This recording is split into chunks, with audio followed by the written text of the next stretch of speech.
हरे कृष्णा।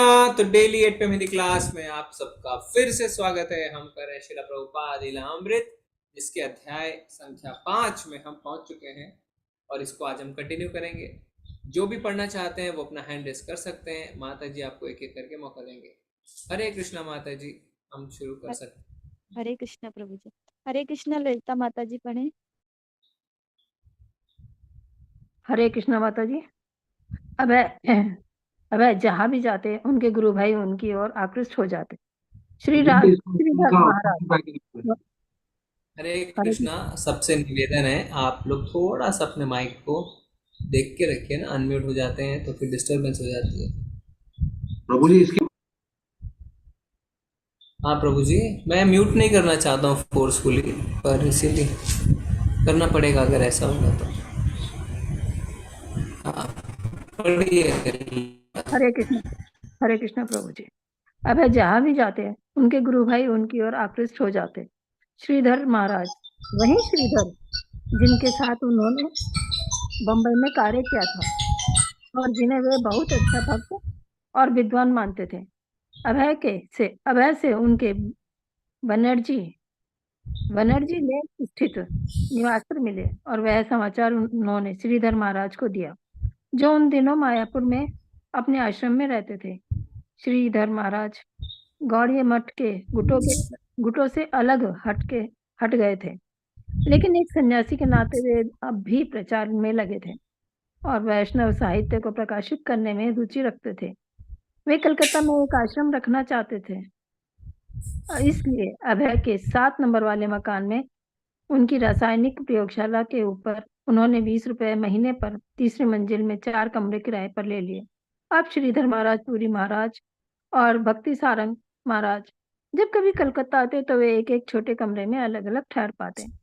सन्यासियों और ब्रह्मचारियों का वहां नियमित आश्रम बन गया और श्रीधर महाराज ने सामने एक साइन बोर्ड लगा दिया, देवानंद सरस्वती मठ।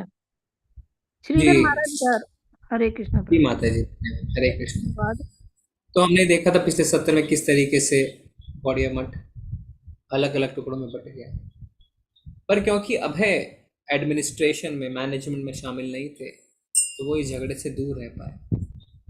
और लेखक बता रहे हैं कि अभय जहां भी जाते उनके गुरु भाई उनके आकृष्ट हो जाते। क्यों? क्योंकि वो अच्छा भक्त थे, है ना।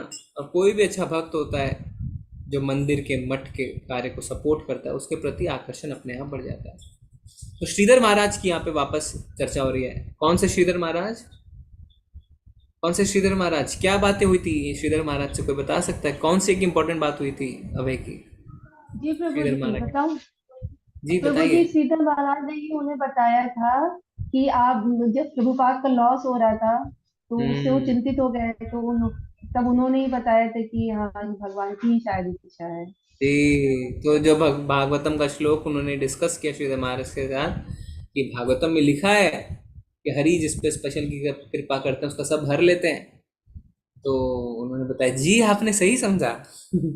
ये आपके और भगवान के बीच के बढ़ते हुए संबंध हैं कि आपका सब कुछ भौतिक जो है वो खत्म हो रहा है और आध्यात्मिक बढ़ता जा रहा है। वही श्रीधर महाराज। तो वही श्रीधर महाराज जिनके साथ उन्होंने बंबई में कार्य किया था और जिन्हें बहुत अच्छा भक्त विद्वान मानते थे ना। एक्चुअली में श्रीधर महाराज बहुत बड़े स्कॉलर थे। और अभय से उनके बनर्जी लेन स्थित निवास पर मिले और वह समाचार उन्होंने श्रीधर महाराज को दिया, जो उन दिनों मायापुर में अपने आश्रम में रहते थे। तो वो मायापुर में रहने लगे थे श्रीधर महाराज, और जब वो मिले तो सारा समाचार आदान प्रदान हुआ।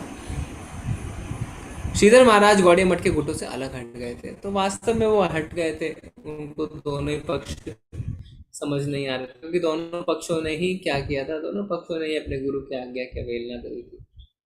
तो दोनों पक्षों से हटके वो सन्यासी थे और सन्यासी का कार्य होता है प्रचार। तो श्रीधर महाराज प्रचार में लग गए और प्रभुपाद जहाँ पे अपने प्रयोगशाला खोल रखे थे, लैबोरेटरी खोल रखे थे, वहीं ऊपर उन्होंने कमरे भाड़े पे लिए और उस भाड़े के कमरे के आगे 3 जो सन्यासी रह रहे थे, श्रीधर महाराज, पुरी महाराज और भक्ति सारंग महाराज, उन्होंने एक बोर्ड लगवा दिया, देवानंद सरस्वती मठ। जी आगे पढ़ेंगे। हरे कृष्णा रेणु माता जी पढ़े। हरे कृष्णा। सन्यासी अपना भोजन नहीं नहीं ऊपर ऊपर। श्रीधर महाराज द्वारा मायापुर में एक मठ और कलकत्ता में उनकी शाखा की स्थापना गौड़ी मठ में फूट का उत्तर था। मुकदमे और उनकी अपील तथा दर अपील के परिणाम की प्रतीक्षा किए बिना वे अन्य सन्यासों की तरह नए शिष्यों को दीक्षित करने और प्रचार करने में लगे थे। अभय को श्रीधर महाराज और दूसरों को जो छोटे से आश्रम में उनके सहयोगी बन गए थे प्रोत्साहन देने में प्रसन्नता होती। यहाँ अभय और श्रीधर महाराज तथा उनके अनुयायी झगड़ालू गुटों से अलग रहकर कृष्ण भावनामृत के प्रचार की अपनी योजना को कार्यान्वित कर सकते थे। सन्यासी अपना भोजन अलग बनाते, पूजा करते और सुबह शाम कीर्तन और भाषण करते। अभय अपने परिवार के साथ रहते थे। वे भोजन और पूजा अलग करते थे, लेकिन श्रीमद् भागवत पर श्रीधर महाराज ने से चर्चा करने में वे प्राय जाया करते थे। वे अपनी छत से अपने आध्यात्मिक गुरु द्वारा बाग बाजार में निर्मित गौड़ी मठ भवन की ऊंची गुंबद देखा करते थे, जिसके स्वामित्व के लिए अब 2 दलों में घोर संघर्ष चल रहा था। जी, तो यहाँ पे प्रभुपाद नीचे रहते थे परिवार के साथ, ऊपर 3 सन्यासी रहते थे, है ना। सोचिए, क्योंकि उनको भक्तों का संग चाहिए था, इसीलिए उनको भक्तों का संग भगवान ने प्रदान किया। और सन्यासी अपना खाना अलग ही बनाते हैं, वो किसी के हाथ का बना हुआ नहीं खाते हैं। हाँ, सन्यासी प्रचार में अगर बहुत ज़्यादा व्यस्त रहते हैं तो उनके पर्सनल सर्वेंट्स होते हैं, वो उन्हीं के हाथ का खाते हैं, बाकी कोई बना नहीं सकता है। काफ़ी स्ट्रिक्ट रूल्स एंड रेगुलेशंस हैं। और अभय अपने परिवार के साथ रहते थे तो अलग भोजन बनाते थे। पर जब शास्त्रों की, भागवतम की, भगवत गीता की चर्चा की बात होती थी तो अभय हमेशा उनके पास जाया करते थे, है ना। हम जाते हैं किसी के पास तो हमारे मन में क्या रहते थे, आशीर्वाद दे दीजिए, हमारी प्रॉब्लम सॉल्व हो जाए, हमें ये हो जाए, हमारा वो हो जाए। पर ऐसा नहीं है। हम कभी भी क्या श्रीमद् भागवतम से, भगवत गीता से कोई प्रश्न पूछते हैं अपने गुरु से? नहीं पूछते, क्योंकि हमारी रुचि नहीं है। हम खाली पढ़ लेते हैं, क्विज हैं, भक्ति शास्त्री की डिग्री चाहिए, भक्ति वैभव है, चलो पढ़ लो, खाली एग्जाम और डिग्री और सर्टिफिकेट के लिए। और वास्तव में किस तरीके से उन शिक्षाओं को हम अच्छी तरह समझ के अपने जीवन को परिवर्तित कर सके, इसमें हमारी कोई भी रुचि नहीं है, इसीलिए हम वो चर्चा ही नहीं करते। और जिसकी रुचि होती है वो चर्चा करते हैं। ठीक है, आगे पढ़ेंगे। हरे कृष्णा तारा माता जी पढ़े। हरे कृष्ण प्रभु जी, हरे कृष्ण माता जी। अपने आध्यात्मिक गुरु द्वारा बाजार में निर्मित गौड़ीय मठ भवन नहीं की नहीं नहीं, कहाँ से कहा? उनके सहाय श्रीधर हाँ, श्रीधर महाराज और उनके सहायक के प्रचार कार्यक्रमों में अभय प्राय साथ देते और उनमें मृदंग बजाते। और जब श्रीधर महाराज बीमार पड़ जाते तब अभय उनके अनुयायियों के साथ प्रचार कार्यक्रमों का नेतृत्व करते, कीर्तन करते, मृदंग बजाते और श्रीमद् भागवत पर भाषण देते। श्रीधर महाराज धन कमाने के लिए कड़ी मेहनत करते। अभय हमें नहीं दिखाई दिए, न वे धनी थे, न ही उनके पास बहुत पैसे थे। पारिवारिक मामलों की तुलना में वे आध्यात्मिक मामलों की ओर अधिक आकृष्ट थे। उन्होंने अपने व्यवसाय की संभावनाओं के संबंध में मुझसे कभी विचार विमर्श नहीं किया कि व्यवसाय में लाभ होने वाला है या घाटा, अथवा वह यह करने की योजना बना रहे हैं या वह उनके पास इतना आर्थिक साधन नहीं था कि उनमें से वे कुछ मिशन को दे सकने की स्थिति में हो। तो श्रीधर महाराज बता रहे हैं अभय के बारे में कि उनकी रुचि आध्यात्मिक थी, भौतिक रुचि थी नहीं उनकी। कभी भी उनका कोई प्लान उन्होंने डिस्कस नहीं किया कि मुझे अपना बिजनेस बढ़ाना है, मुझे प्रॉफिट हो रहा है, मुझे लॉस हो रहा है, इत्यादि इत्यादि इत्यादि, कुछ नहीं। सारा ध्यान हमेशा अध्यात्म की ओर रहता था, शास्त्रों की ओर रहता था। ठीक है जी, आगे पढ़ेंगे। हरे कृष्णा सुधीर प्रभु जी पढ़े। हरे कृष्णा, श्रील प्रभुपाद जी की जय हो। अभय वैष्णव साहित्य लिखने के संबंध में गंभीरता पूर्वक विचार करने लगे। उनके आध्यात्मिक गुरु उससे बहुत प्रसन्न थे। उनसे बहुत प्रसन्न थे और दी हार्मोनिस्ट के संपादक से उन्होंने कहा था, ये जो कुछ भी लिखे उसे प्रकाशित कर। यदि वे अपने व्यवसाय के लाभों में किसी प्रकार वृद्धि कर सकें तो उसका उपयोग अंग्रेजी में पुस्तकें प्रकाशित करने में किया जा सकता था, क्योंकि उनके आध्यात्मिक गुरु ने कहा था कि यदि तुम्हारे पास कभी पैसे हों तो पुस्तकें छापना। यह तो निश्चित ही था कि गौड़ी मठ से यह काम होने का नहीं था। कुंज बिहारी ने मुकदमे का खर्च निकालने के लिए भक्ति सिद्धांत के छापे खानों को बेच दिया था। नहीं, अभय को अकेले ही यह कार्य करना होगा। उन्हें अपना व्यवसाय चलाना था और साथ ही लिखने और पुस्तकें छपाने के लिए भी प्रयत्नशील होना था। और शील भक्ति सिद्धांत का भी नुक्सा यही था। अच्छा है कि वह आपके समुदाय से बाहर रह रहा है। जब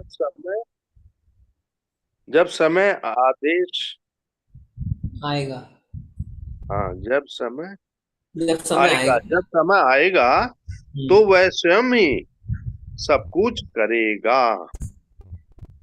जी। हरे अभय के मनोभाव थे कि कुछ वैष्णव साहित्य लिखे जाए, क्योंकि फिलॉसफी को बहुत अच्छी तरीके से अभय समझ चुके थे और उन आत्म साक्षात्कार भी बहुत ऊंचे दर्जे का था। और इस बात को कब प्रूफ भी मिल गया था जब उनके गुरु ने कहा था, हार्मोनिस्ट के संपादक थे उसे, कि अभय जो भी भेजे उसे प्रकाशित कर देना, तुम्हें मेरे करने की आवश्यकता नहीं है। और इसके लिए पैसे चाहिए, बुक्स पब्लिश करने के लिए पैसे चाहिए। तो अभय को लगा बड़े मठ से तो पैसे मिलने वाले हैं, क्योंकि वहां पे तो मुकदमे के लिए पैसे वेस्ट हो रहे, यहाँ तक कि प्रिंटिंग प्रेस भी बेच दी गई है। तो उन्होंने योजना बनाई कि मैं अपने बिजनेस से पैसे कमाऊंगा, प्रॉफिट करूंगा, और जो प्रॉफिट आएगा उससे मैं बुक्स छापूंगा। तो ये योजना उनकी चल रही थी, पर भगवान को क्या मंजूर था हम आगे देखेंगे। जी। हरे कृष्णा निरंजन प्रभु जी पढ़े। हरे कृष्णा प्रभु जी। 1939 ईस्वी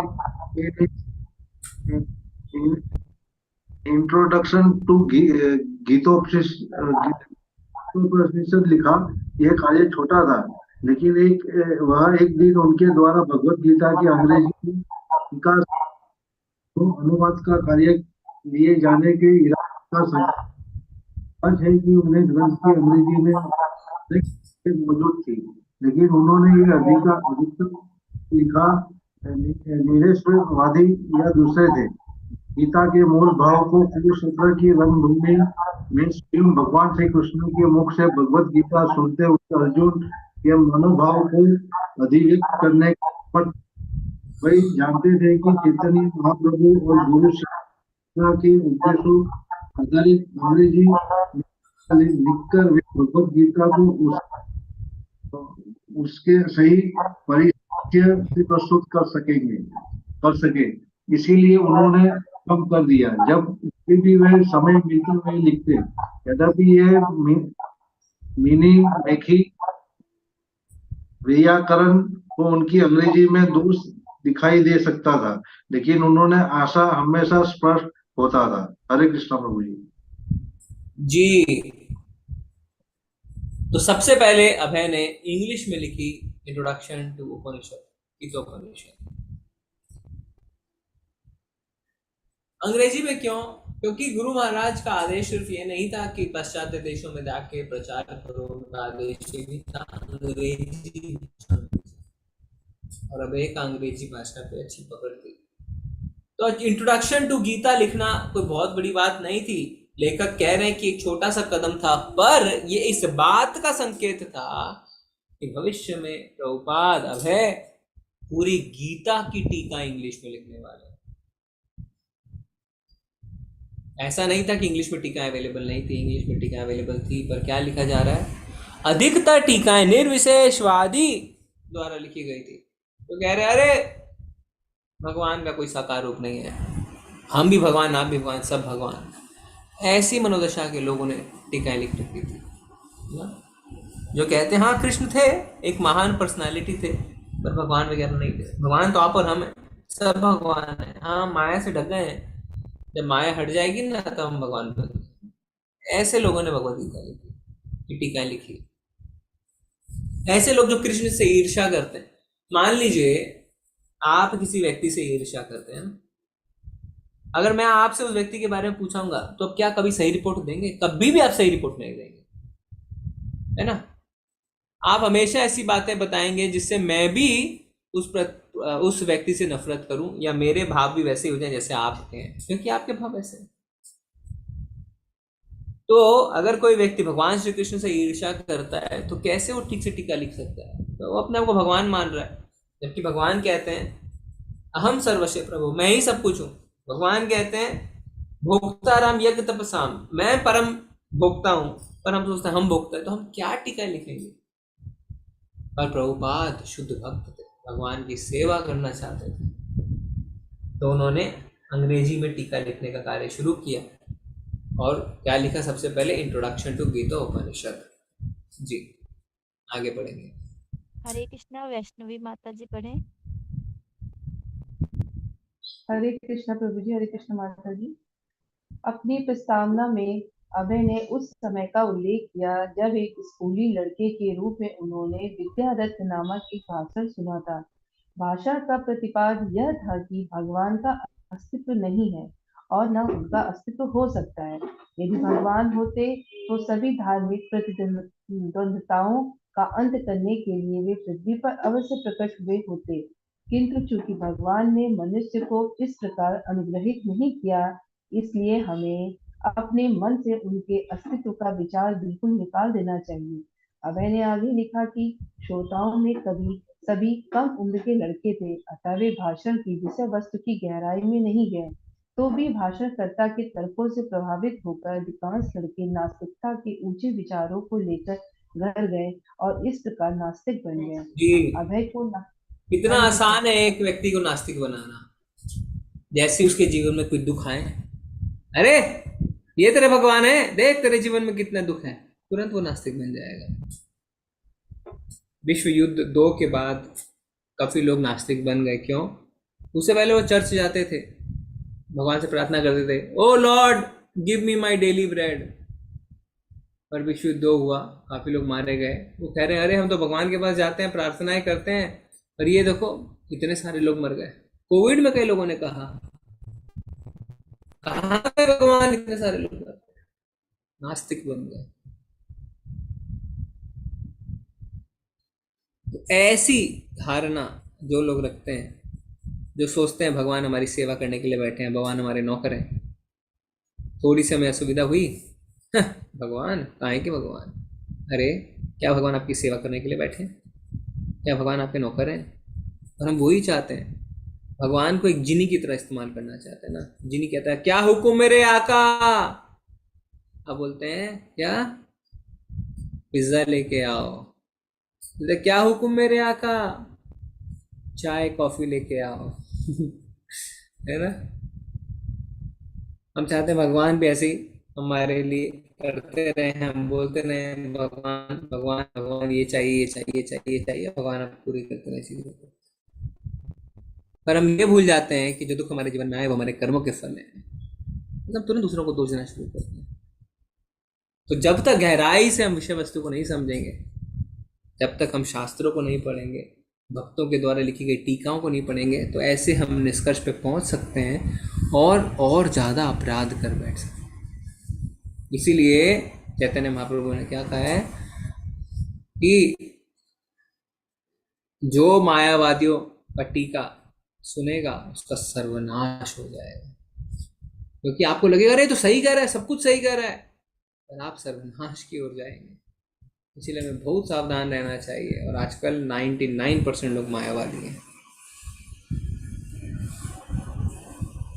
है ना। तो इस तरीके के कोई भी किताब, कोई भी भाषण हमें नास्तिकता की ओर ढकेल सकता है, मायावाद की ओर ढकेल सकता है।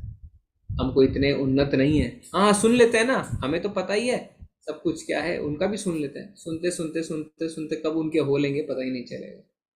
ठीक है जी, आगे पढ़ेंगे। हरे कृष्णा निशि माता जी पढ़े।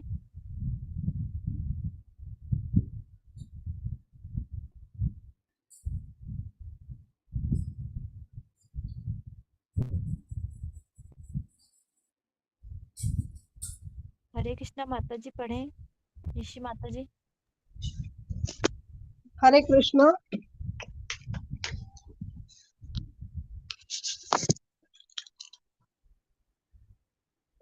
अभय को नास्तिकता के निष्कर्ष से संतोष नहीं था, क्योंकि मेरे पिताजी ने मुझे श्री श्री राधा गोविंद की आराधना में प्रशिक्षित किया था। लेकिन विद्या रत्न भाषण सुनने के बाद नास्तिकता और अनास्तिकता के बीच मेरे मन में संघर्ष छिड़ गया था।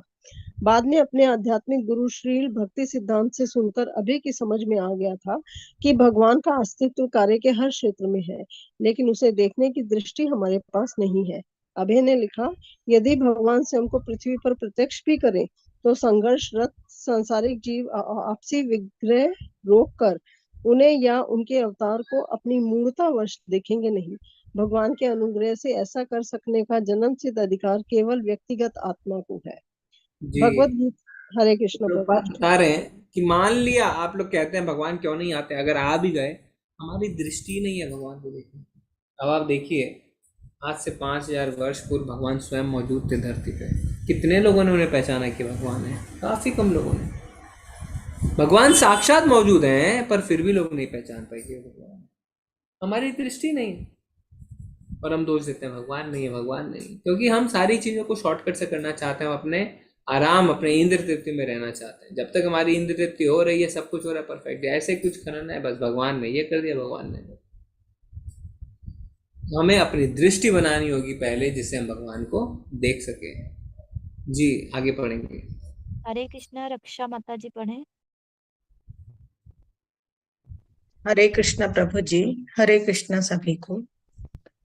भगवत गीता विद्या का सच्चा रत्न है और गीता में भगवान कृष्ण संसार में लड़ने वाले लोगों को घोषित करते हैं, मैं यहाँ हूँ, लड़ाई ना करो। वह नास्तिक जिसने विद्या रत्न के विषय में भाषण किया था, रत्न से अंधा हो गया था और इसीलिए श्री भगवान को वह न देख सकता था, ना ही उनसे अभिभूत हो सकता था। अतः वह दूसरों को भी तथाकथित रत्न बनने के लिए राजी करने के उद्देश्य से बोलता गया था। अपने आध्यात्मिक गुरु के अनुकरण पर अभय ने शुद्ध ईश्वरवाद के विरोधियों का सामना करने में आक्रामक प्रवृत्ति का प्रदर्शन किया। अपने आध्यात्मिक गुरु के आदेश का पालन करते हुए अपने को अंग्रेजी में प्रचारकर्ता के रूप में विकसित करने में अभय केवल विद्वत्तापूर्ण तटस्थ प्रस्तुतिकरण नहीं कर सकते थे, वे लड़ाई के लिए भी राजी और तत्पर थे, चाहे वह लड़ाई आधुनिक अज्ञेयवाद के विरुद्ध हो या वैष्णव धर्म के सनातन शत्रु मायावादी निर्विशेषवाद के विरुद्ध हो। यद्यपि भगवत गीता में आख्यायित श्री कृष्ण के प्रति समर्पण का तरीका बताने वाले विद्वान कम ही थे, लेकिन ज्ञान का सारांश प्रस्तुत करने वाले ग्रंथ के रूप में भगवत गीता का सम्मान लगभग सभी करते थे।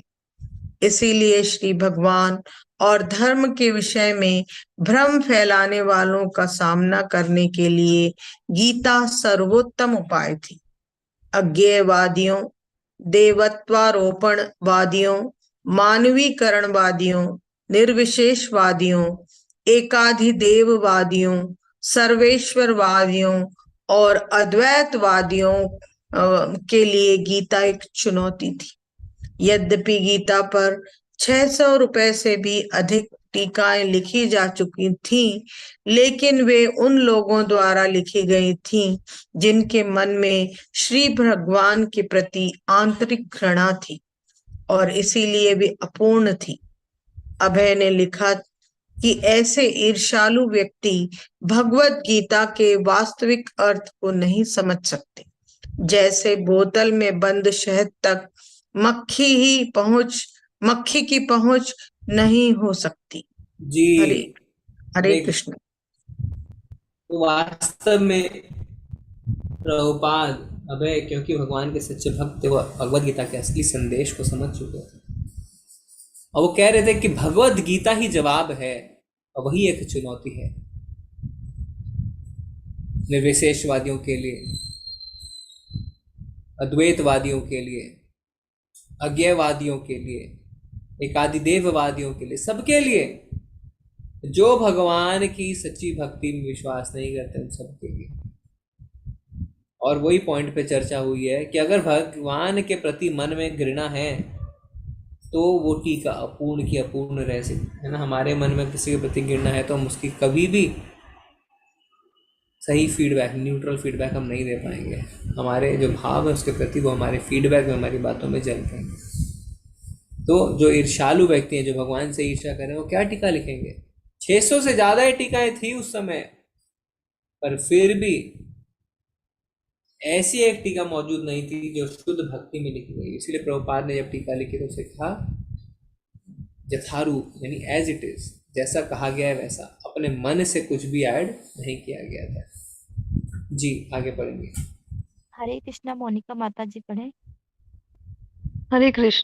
हरे कृष्णा प्रभु जी, दंडवत प्रणाम। हरे कृष्ण। आज बनर्जी लेन में रहने वाले सन्यासी अभय के विचार और ऊपर- इरादों से प्रभावित ऊपर सॉरी प्रभु जी। अभय ने भारतीय संस्कृति का वर्णन, उसकी विचारों की गहराई और निष्कर्षों की प्रत्येक सहनशीलता के कारण उसे अपार सागर बताकर किया। उन्होंने घोषणा की, लेकिन इस पुस्तक में प्राप्त धर्म ग्रंथों के हवाले से वह भारतीय संस्कृति और विचार का लिखित इतिहास है। मैं सिद्ध कर दूंगा कि श्री कृष्ण स्वयं परम भगवान है। आज बनर्जी लेन में रहने वाले सन्यासी अभय के विचार और इरादों से प्रभावित हुए, जो कि यह परंपरा की एक विशेष रूप से योग्य वैष्णव को उसके गुणों के अनुसार कोई उपाधि दी जाए। इसलिए भक्ति सारंग गोस्वामी ने अभय को भक्ति सिद्धांत की उपाधि देनी चाहिए, लेकिन श्रीधर महाराज ने इसे अनुपयुक्त समझा कि अभय को वही उपाधि प्रदान की जाए जो उसके आध्यात्मिक गुरु की थी, और उन्होंने कहा कि अभय की उपाधि को भक्ति वेदांत कर दिया जाए। अभय आभारी थे। उनकी उपाधि से धर्म के प्रति भक्ति का उस गहन विद्वता से मेल था जो भगवान चैतन्य के विद्वान शिष्यों द्वारा पीढ़ी दर पीढ़ी चलती आ रही थी। उन्हें अपने गुरु भाइयों का यह रवैया पसंद आया और उन्होंने इस उपाधि को कृष्ण भावनामृत के प्रचार में अपने आध्यात्मिक मार्ग के प्रति और अधिक प्रतिबद्धता के रूप में स्वीकार किया। जी धन्यवाद माता जी, बहुत ही अच्छी पैराग्राफ है ये। तो सबसे पहले अभय इतने पारंगत हो चुके थे फिलॉसफी में और भक्ति में, इतनी शुद्धता थी कि वो कह रहे थे इस पुस्तक के माध्यम से, भगवत गीता के माध्यम से मैं ये सिद्ध कर दूंगा कि श्री कृष्ण स्वयं परम भगवान। भगवान कहते भी अहम सर्वस्व प्रभु, वो मैं ही सब कुछ हूं। आध्यात्मिक और भौतिक जगत मुझसे ही उद्भूत है। इसलिए आप देखेंगे प्रभुपाद जी की टीकाएं पूरे कंक्लूसिव तरीके से बताती है श्रीमद् भगवद गीता की टीकाएं कि श्री कृष्ण ही भगवान है। जब दूसरे अध्याय में भगवान पहला श्लोक बोलते हैं तो व्यासदेव जी लिखते हैं श्री भगवान उवाचा।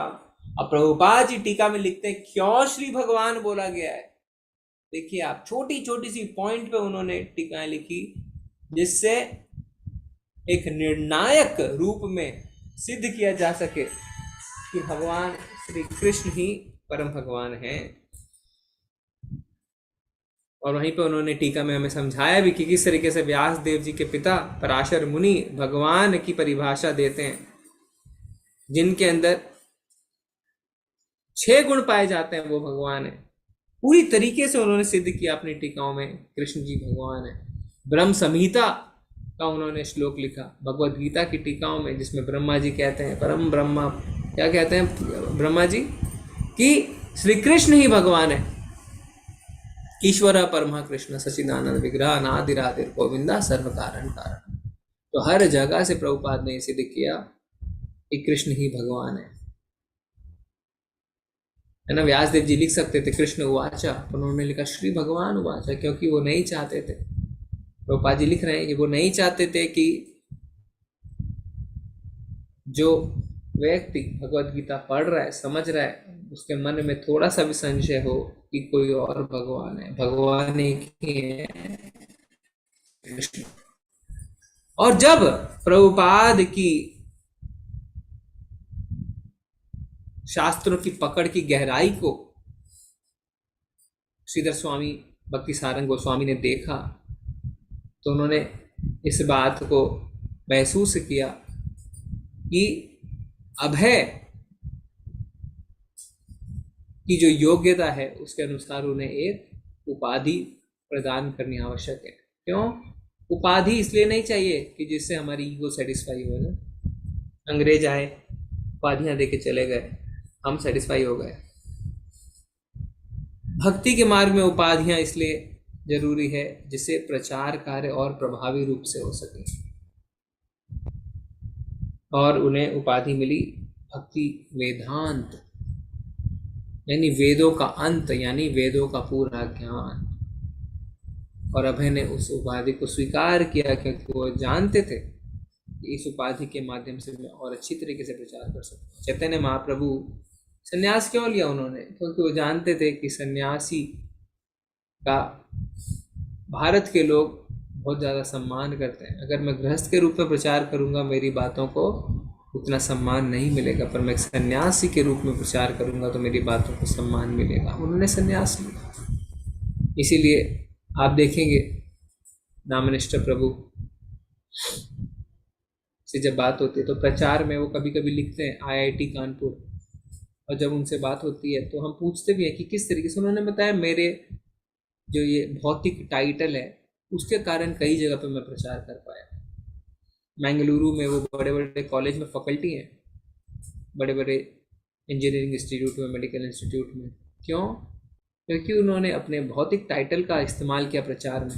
जैसे कोई सुनता हो IIT, तुरंत उन्हें एंट्री मिलती है और तुरंत वो प्रचार कर पाते हैं। इसलिए नहीं क्योंकि वो अपने ईगो सेटिस्फाई करना चाहता है, अरे लोगों को पता चले मैं IIT से हूं। ना, अगर ऐसा ही करना होता तो कहीं नौकरी करके आज अरबों करोड़ों कमा रहे होते, पर उन्होंने उसको भगवान श्री कृष्ण की सेवा में लगा दिया। ठीक है जी, आगे पढ़ेंगे। हरे कृष्णा। पुष्पा माता जी पढ़े।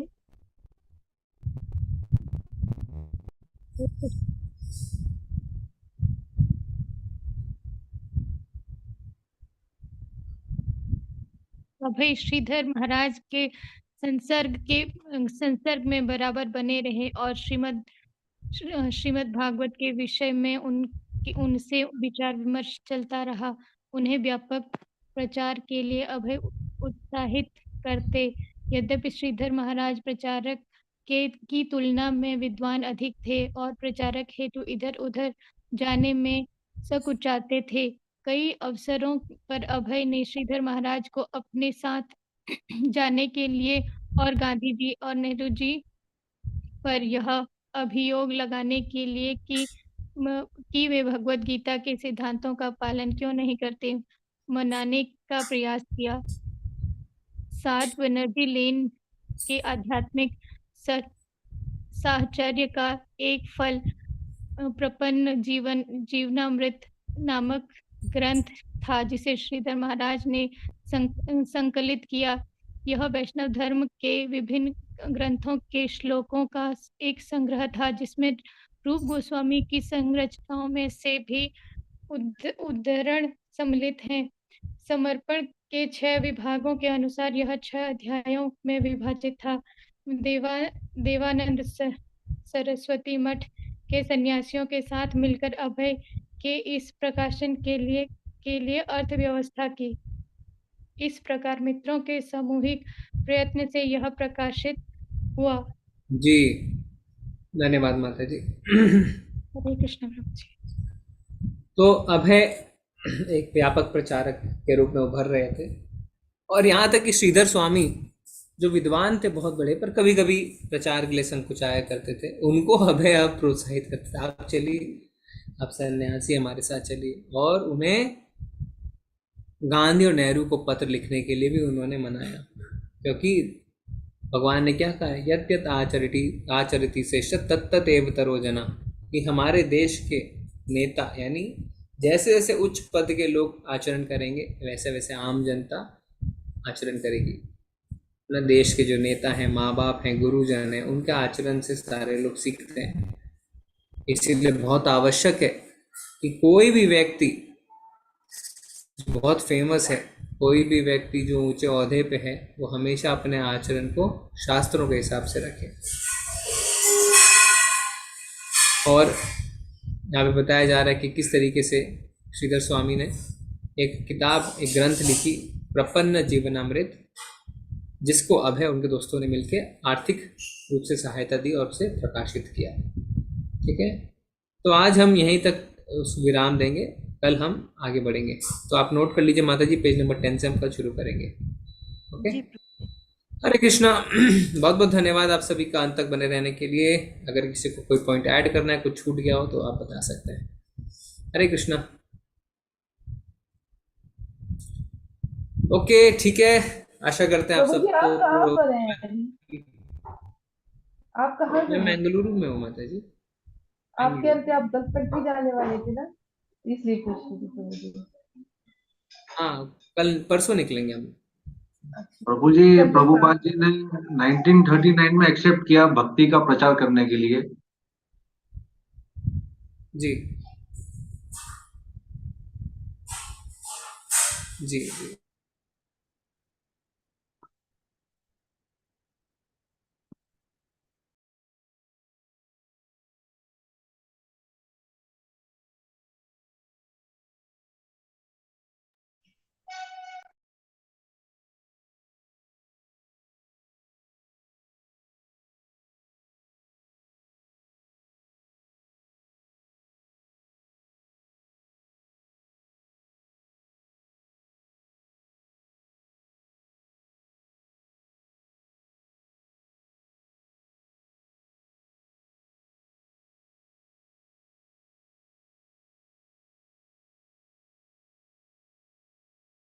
हरे कृष्णा, सॉरी बीच में डिस्टरबेंस हो गया था। तो हम चलेंगे। वांछा कल्पतरुवश्च कृपा सिंधुभ्येव च पतितानां पावनेभ्यो वैष्णवेभ्यो नमो नमः।